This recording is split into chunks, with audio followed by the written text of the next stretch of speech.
So this is the first in a two-part series on the ScanSource and ScanSource partner perspective on technology and education. And ScanSource, the culture of partnership with vendors and with independent software vendors and independent systems integrators, is reflective of its perspective on partnership with education and technology and education.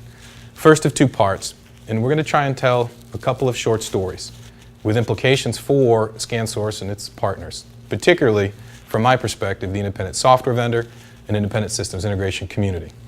So we start the story with the idea of cost to manufacture and time, and how the cost of manufacturing in an insource or an outsource model appears to be changing. And according to some of the leading economists and the leading thinkers on this topic, we see something happening. We see the cost of outsourcing over time likely to increase on a relative basis, as the cost of managing a global supply chain, the commodities associated with that, transportation costs, wages in those outsourced markets rising. At the same time, there's an expectation that we may see the cost of manufacturing in more developed industrial economies going down due to downward wage pressure and also due to some incentive programs that may be rolling out again in the United States and in EMEA. At some point, realizing that the cost to manufacture here in the States may in fact be more competitive with or may be lower than the cost of manufacturing in an outsourced model. But it's not just all manufacturing, and specifically we think it's a specific type of manufacturing. And we think it's about high precision manufacturing at this end of the scale, and we think it's in smaller lot sizes. In other words, batch precision manufacturing.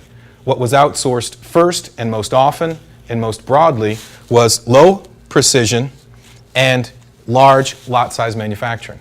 What we're seeing in a lot of market segments is a shift toward more customization, the need for more agile manufacturing, and a number of other needs in skilled labor, skilled tooling, and skilled project management.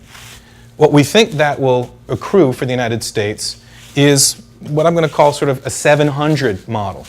A model where businesses such as a precision joint design manufacturer in Woodridge, Illinois, can continue to add to its 700 employees as it supports its JDM model with companies in heavy equipment and telecommunications.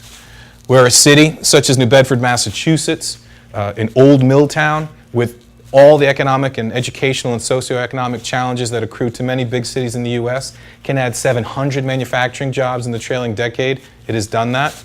And where regions of the world, such as the Southwest and Greater Phoenix area, can add sometimes 700 jobs per quarter in precision batch manufacturing.